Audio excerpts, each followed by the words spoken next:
Hey everybody, in this video we're going to talk about how we can give access to edit records in Airtable without providing licenses and giving access to more data than we require. So currently, if you want to give somebody the ability to input data into Airtable, then you can just share a form, they can fill in the form and submit the information. You can also share views of the data as well, so read-only views of certain parts of the data. But if you want somebody to edit a record, maybe a client to edit their own phone number within your database, then you would currently have to give a license, which is expensive, and also you're exposing more data than you required. So in this video, we're going to look at how we can get around that, and we're going to do that by using something that's just been released by Airtable, which is the ability to pre-fill and hide fields in forms. We're also going to use that in conjunction with Airtable automations so that we can update records. So let's have a look at how we can do that. Okay, so let's have a look at a common scenario that I come across, and we have a table here which is for booking courses. Okay, so we have a form that we can give to prospective students that want to sign up for our courses, and if we just open this, they can just fill out this form and just submit the data. So name, email address, they can choose a course that they want to go on, and then they can put the date and time in, or an appointment, it could be anything like that. And what happens is the information goes into the table here. Now, what happens if that person wants to suddenly cancel this appointment or this attending this course? Then they have no access to this data. You can give them read access, but you can only give them read access to the table or the view, so you don't want to be doing that. So we need a way around this so that they can cancel this booking without having to get access to the data. So to do that, we're going to use a second table, and we're going to submit the cancellations into this table here, cancelled appointments. Okay, and this is going to be a very simple table. It's just going to have the email address and the reason for cancelling, and then we're going to have this booking record ID, which we'll look at in a minute. So the secret to this idea is when they book, you want to be able to send them an email confirming the booking. So as soon as it goes in there, we use an automation to send an email to say your place has been booked and the details about the booking. What you could also do is put a link to a cancellation form, which will be in here. So in here we just have another form, which is a cancellation form, which is very simple. So what you would do when they book, you would send them an automated email. Just say, hi, thank you for booking your place on the course. We can give them the course name, and then at the bottom you say need to cancel, and you give them the ability to click here and cancel this appointment. So if we just jump back and look at the cancellation form here, so if we go to cancellation table, we can see that the form is requesting their email address, their reason for cancelling, and the booking record ID. Well, we don't really need the email address, because when we email them, we can give them a link and we can pre-fill this email address with their email. We can also use this here, which we're going to need to automate the update, but we can hide this as well. So if we look at when we click on the email, the same form is hiding two of the fields. So all they will actually see is a reason for cancellation. We just make this a required field, and then they can just submit. And then we'll just use an automation to update the original record.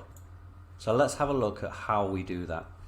We just have the bookings table, which is very straightforward here, and we have a booking form, so anybody can use this form and book an appointment or course. So the key here is in the automation, and if we have a look at what the automation is doing, the automation is set to trigger when someone books an appointment, so uses the booking form in the bookings table. We then just update the record just to make the status booked, and then we send an email, a confirmation email. So if we just have a look at what that email will look like, we just view the result here.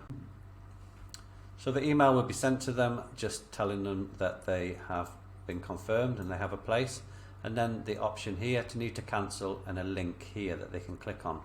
So let's have a look at that link. Okay, so let's break this URL down here. So this orange bit here is the link to the form for cancellation. So if we look at the cancel table here, we have this form that they can fill in if they want to cancel, and it's asking for their email, the reason they cancelled, and then the booking ID. So this link here just represents this link here for the form. And then we have the question mark prefill underscore. So because we know when we send the email to them, we know their email address, we can pre-fill this field here. And to do that, we just say !prefill underscore email, which is the name of the form, of the field, and then we populate that with their email address. Now I've just typed mine out here, but I'll show you in a minute how you can do that so that it always picks theirs. Remember, we're automating this, so it's going to be different every time. So the email, and then we can say, this is the new part, so now we can say plus hide that field, so hide this field equals true. So it's going to fill that in with our email address and hide it. We then want to pre-fill this one at the bottom here. So we do the same thing, and pre-fill, and then the name of this field here, which represents here. You always have to have %20, which represents a space when you're doing a URL, so it's just %20. And then we're giving it the information to fill in there. So the red is what we're going to populate it with, and again we're just saying then hide this field. So if we go back to the automation and just have a quick look at this, let's just run this again. So go here and just generate the preview.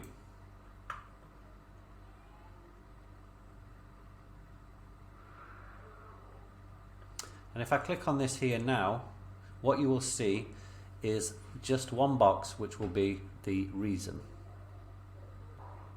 Okay, so this is loading, so all we're asking them for is the reason. We've hidden those two fields.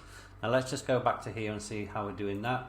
So as we've shown before, we have the URL here, and instead of typing the email address as we did here, we're just picking the email address from the form that they submitted, and the record ID, the unique ID, is coming from the record from step 1. So if we click on here, it's just coming from this. So all we're doing is sending them an email, filling their email address in for them, filling the record ID for them, and then hiding those. So then what happens when they fill this in? So let's do this now then. Okay, let's put this all together then. So we're going to book, so we're going to use this booking form to book an appointment or a course. So let's just open this. Okay, so we're now the student filling in information. Let's go for Elon, my email address. We're going to pick this course here, and we're going to be doing that on Friday at 10. Okay, so we're going to submit this, and if we go back to Airtable, we should see that we're now booked on the course here. So all is good. And if we go to our email, so the email is just telling us that we've got a confirmed place on this course, and then we have the option to cancel in here.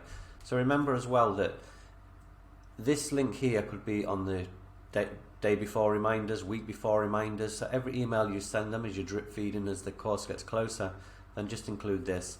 And then at some point they might decide, actually I can't make this, I'm going to cancel. So they're going to click on here, and this will load and will just show one option here, which is reason for cancelling. So in the background we have the email address and we have the record ID that relates to the booking. And if we look up the top here, we can see exactly what it's done. It's taken my email address, it's filled it in here, and it's also taken the record ID, which is Airtable's record ID that it has. So there's no reason for them to see that, and they don't need to see their own email address. So it's done exactly what we wanted, and we can just put a reason in here. Again, this could be a compulsory field, so they have to fill it in. And we can just submit this now. So now the automation is going to run, and we should see, I've done it already, so it's cancelled. So what's happened? If we go into the cancelled appointments, we can see that the record from the form has been put into here. So it's got the email address, the recommended reason, and the record ID. Our automation has run because an entry is in this field, and then it's taken this information here, the record ID, it's gone to look to find that record ID in here by searching this field, it's found it, and it's updated it to cancelled, and then it's put the reason for cancelling here. So we've had the client update their own record without having any access to Airtable, and made it very simple for them to do as well. This is the key, make less resistance. They're more likely to cancel and give you information ahead of the event, which is always crucial. If you have people that are expected to turn up to events, then yeah, make it easy for them so they're likely to reply.